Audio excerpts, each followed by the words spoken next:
ఆశీర్వాదాలు గుమ్మం వద్దకే వచ్చి తలుపు తట్టినా వాటిని స్వీకరించని వారిని ఏమనాలి?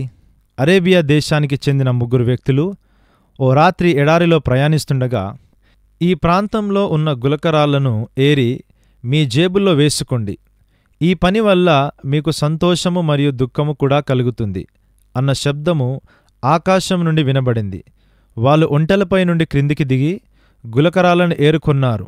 అయితే ఒకే పని వలన సంతోషము మరియు దుఃఖము రెండూ ఎలా కలుగుతాయి అని అందరూ నవ్వుకున్నారు.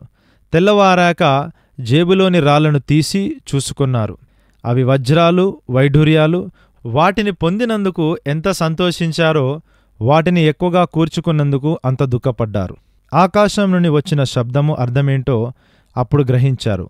ఒక దినం వస్తుంది, అప్పుడు మనకు సంతోషము కలగాలంటే ఈ లోకంలో ఉన్నప్పుడే మనము శాశ్వతంగా నిలిచి ఉండే ధనాన్ని కూర్చుకోవాలని, ఈ భూమి మీద ధనాన్ని కూర్చుకొనవద్దని బైబిల్ చెప్తుంది.